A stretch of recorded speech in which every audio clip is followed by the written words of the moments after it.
નમસ્કાર, આપનું હાર્દિક સ્વાગત છે એજ્યુકેશન ગુજરાતી ચેનલમાં। આજનો પહેલો વિડીયો છે ધોરણ બીજાનો, જે કુંજન વિષય આવ્યો છે। કુંજન વિષયનો 8મો પાઠ આસપાસ।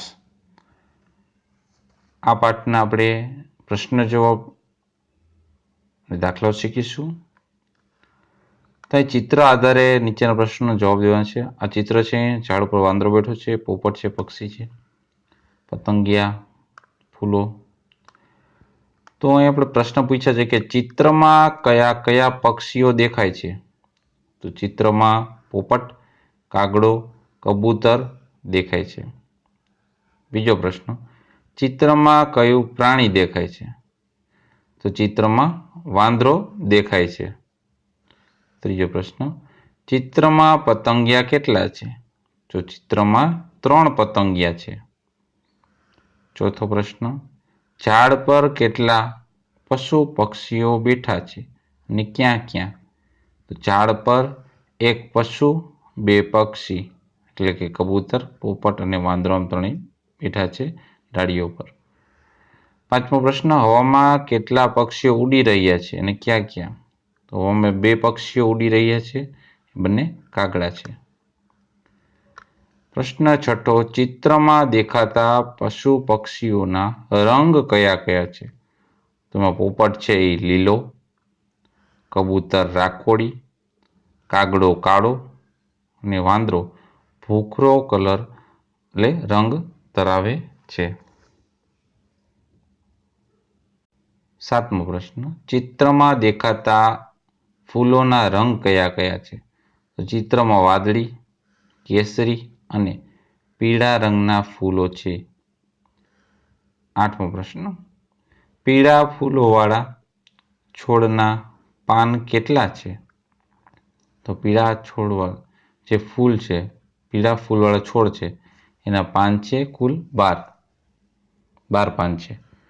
નવમો પ્રશ્ન, ગુલાબી ફૂલોવાળા છોડના પાન કેટલા છે? તો ગુલાબી ફૂલોવાળા છોડના પાન છે 6 પાન। 10મો પ્રશ્ન, ચિત્રમાં ફૂલોની સંખ્યા વધારે છે કે પતંગિયાની? તો ચિત્રમાં ફૂલોની સંખ્યા વધારે છે। પ્રશ્ન 11, ચિત્રમાં ફૂલોના છોડના પાન વધારે છે કે ઝાડની ડાળના પાન? તો ચિત્રમાં ઝાડના પાન વધારે છે। પ્રશ્ન 12, ગુલાબી ફૂલવાળા એક છોડ પર 6 પાન હોય તો આવા 3 છોડ પર કેટલા પાન થાય? એક છોડ પર 6, તો 6 ગુણ્યા 3, 6 3 18 પાન થાય છે। પ્રશ્ન બીજો, કેટલા રૂપિયા થાય છે? પેલી એ ખાલી જગ્યા એમ છે કે 5 રૂપિયાની 4 નોટ, તો 5 4 તો 20 રૂપિયા થાય છે। 5 4 20 થાય, બરોબર? એટલે 20 રૂપિયા થાય છે, કારણ કે 5 રૂપિયાની 4 નોટ છે। બીજું, 10 રૂપિયાની 6 નોટ, તો 10 6 60 એટલે કે 60 રૂપિયા થાય છે। ત્રીજી, 20 રૂપિયાની 5 નોટ, તો 20 5 100 તો એ 100 રૂપિયા થાય છે। ચોથું, 50 રૂપિયાની 3 નોટ, 50 3 150, કારણ કે 50 + 50 + 50 3 વખત એડ કરો, પ્લસ કરો સરવાળો, એટલે 150 રૂપિયા થાય છે। ત્રીજું એ રીતના છે કે ખાલી જગ્યા પૂરો, તો પેલી ખાલી જગ્યા એમ છે કે 60 રૂપિયા કરવા છે આપણે, તો 20 રૂપિયાની કેટલી નોટ જોઈએ? તો 20 3 60 થાય, બરોબર? તો 20 રૂપિયાની 3 નોટો જોઈશે। બીજું, 45 રૂપિયા કરવા છે, તો 5 રૂપિયાના કેટલી નોટ જોશે? 5 9 45 થાય, એટલે 5 રૂપિયાની 9 નોટો જોઈશે। ત્રીજું, 50 રૂપિયા બરાબર 2 રૂપિયા, તો સિક્કા કરવાના છે, બરોબર? એના તો 2 25 2 50 થાય, બરોબર? રૂપિયા, એટલે 2 રૂપિયાના 25 સિક્કા જોઈએ। 80 રૂપિયા કરવા, તો 10 રૂપિયાના કેટલા સિક્કા જોઈએ? 10 રૂપિયાના 8 સિક્કા જોઈએ, 10 8 80। ચોથો પ્રશ્ન, કુલ કેટલા રૂપિયા થાય તે લખો. પેલું 10 રૂપિયાની બે નોટ, 10 રૂપિયાની બે નોટ એટલે 20 રૂપિયા થયા.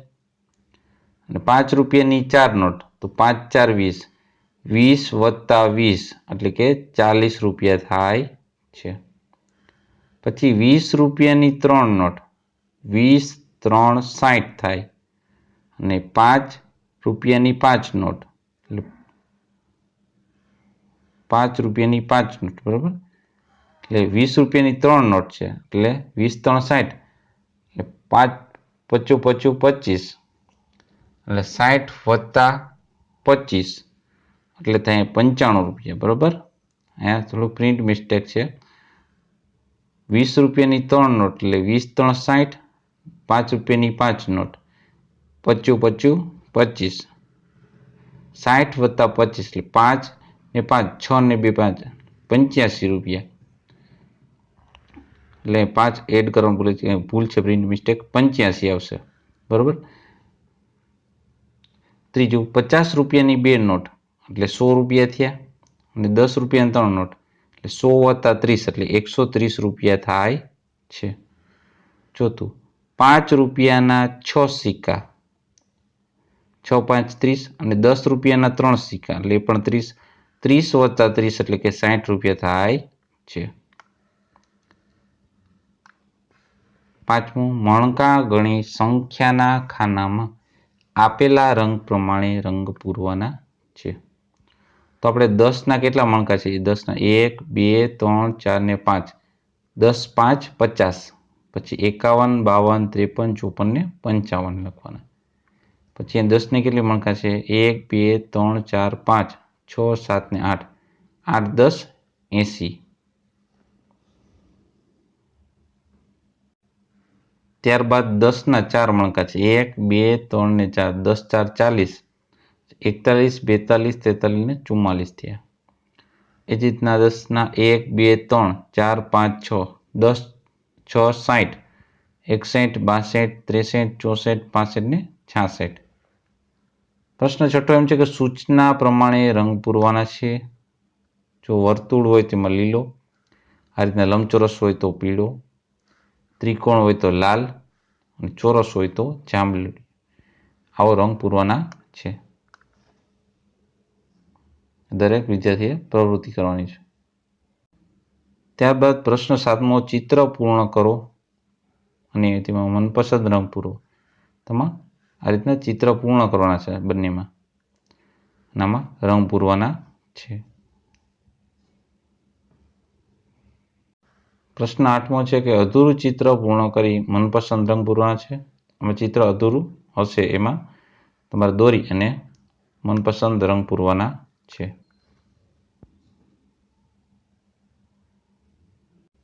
પ્રશ્ન 9, ઉદાહરણ મુજબ કરવાનું છે. ઉદાહરણ છે 20 રૂપિયાના છૂટા કરેલા પ્રકારે મળી શકે તે મુજબ કરવાનું છે.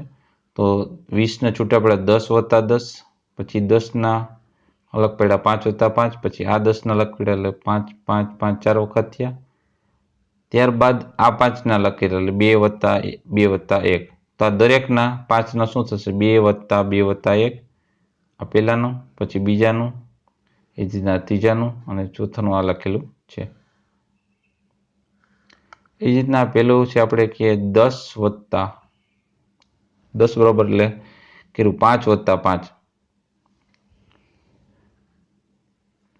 એટલે અલગ કરીએ 10 વત્તા 10 વત્તા 5 વત્તા 5 બરોબર. અહીં 5 વત્તા 5 અલગ કરવાના છે. તો માત્ર વધશે એમાં 2 વત્તા 1, 5 વત્તા 5 છે એટલે 2 વત્તા 2 વત્તા 1 અને 2 વત્તા 2 વત્તા 1 માત્ર બાકી રહેશે છેલ્લે. 50 ને અલગ પાડવા હોય તો 25 વત્તા 25 લખી શકાય, અથવા તો 30 વત્તા 10 વત્તા 10 લખી શકાય, પછી 10 વખત 5 લખી શકાય, બરોબર. એ જ રીતના એના ભાગ આપણે પાડી અને રીતના અલગ અલગ રીતના લખી શકાય છે.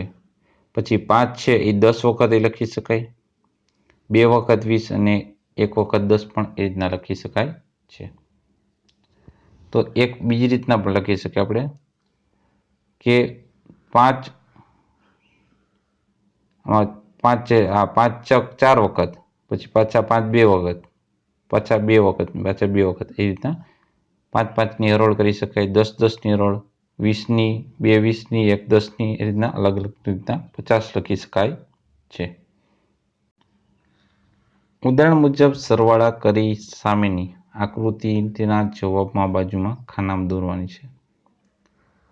તો 23 વત્તા 18 છે, બરાબર, એટલે કે ત્રિકોણ થતો હોય તો 55 એટલે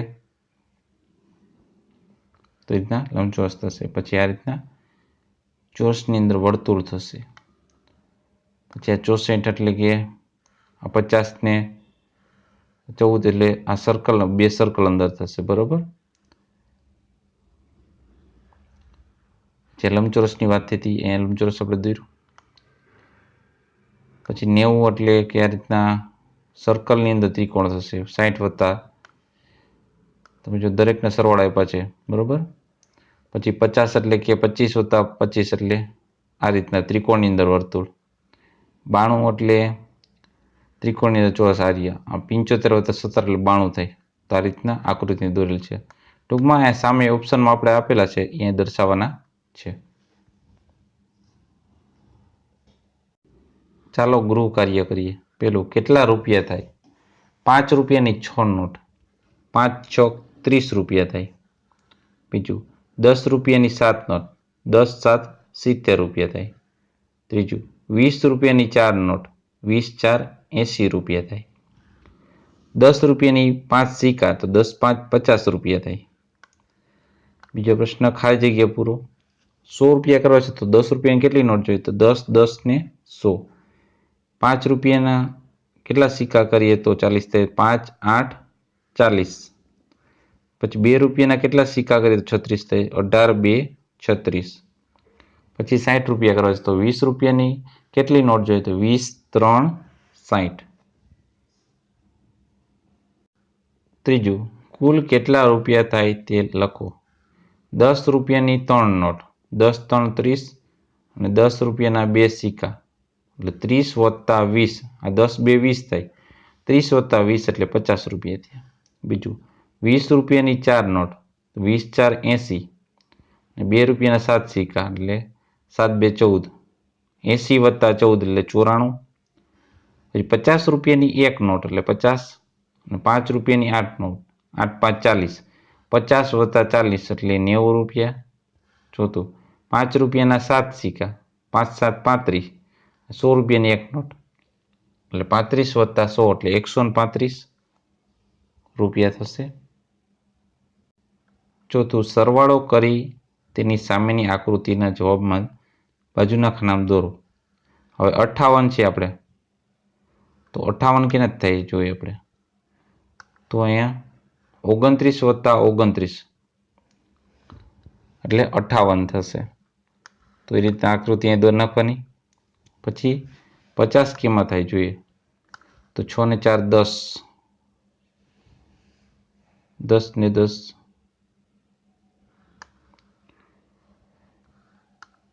6 ને 10 ને 20, 30 ને 40, તો એ રીતના જે થાય છે આપણે 50 કરી નાખ્યા. પછી 95 કે નથી થાય? 95, તો 76 વત્તા 19 એટલે 95 થઈ ગયા. પછી 84 કેમ થાય? 84,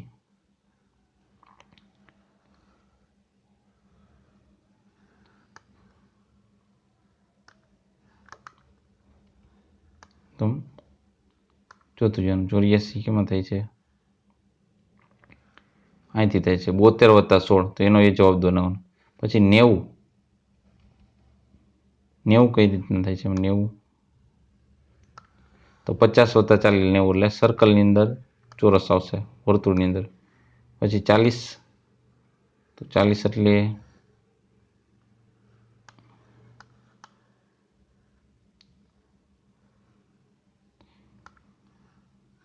આ રીતના એટલે 40 થાય. આ થોડું પ્રિન્ટ મિસ્ટેક છે. અહીંયા આકૃતિ આવશે લંબચોરસમાં ત્રિકોણ. નીચે આપેલી વસ્તુની કિંમતના આધારે પ્રશ્નનો જવાબ લખો. તો પેન્સિલ છે 3 રૂપિયાની, પેન 5 રૂપિયાની, દડો છે 10 રૂપિયાનો, નોટબુક છે 15 રૂપિયાની, રમકડું 20 રૂપિયાનું અને બેટ છે 50 રૂપિયાનું. તો એક પેન્સિલ અને પેનની કિંમત કુલ કેટલી થશે? તો 8 રૂપિયા. એક પેન એક નોટબુકની કિંમત 20 રૂપિયા. બંનેનો સરવાળો કરવાનો. એક પેન્સિલ અને એક રમકડાની કિંમત કુલ 23 રૂપિયા થશે. એક દડો અને એક બેટની કિંમત 60 રૂપિયા થશે. એક પેન અને એક બેટની કિંમત 50 ને 5 55 રૂપિયા થશે. એક રમકડું અને એક બેટની કિંમત આપણે જોઈએ, એક રમકડું અને એક બેટ, રમકડું 20 અને બેટ છે 50 એટલે 70 રૂપિયા થશે. એક નોટબુક અને એક દડાની કિંમત, તો એક નોટબુક અને એક દડો 15 ને 10 25 રૂપિયા થશે. પછી 4 પેન્સિલની કિંમત, તો એક પેન્સિલ 3 તો 4 તેરી 12 રૂપિયા થશે. અને 6 પેનની કિંમત, એક પેનની કિંમત 5 રૂપિયા તો 6 પેનની 6 પંચા 30 રૂપિયા થશે. એ રીતના આપણે કિંમત મેળવી શકીએ છીએ. છઠ્ઠું છે ચિત્ર પૂર્ણ કરો અને તેમાં રંગ પૂરો. આ રીતના ચિત્રમાં પૂરા કરવાના છે, અધૂરા છે એમાં, પછી એમાં રંગ પૂરવાના છે. પેલું બાળકનું છે, પછી પક્ષીના છે. તો આ તો આપણે ધોરણ બીજાનું કુંજન વિષયનું પાઠ 8મો આસપાસ. જોતા રહો એજ્યુકેશન ગુજરાતી અને શીખતા રહો. જો તમે નવા વ્યુઅર હોય તો ચેનલને સબસ્ક્રાઈબ કરી લેજો. નીચે લાલ બટન હશે અને બેલ આઇકન પ્રેસ કરી દેજો, જેથી તમને ધોરણ બીજાને લગતા વિડીયો પણ આગળ મળતા રહે.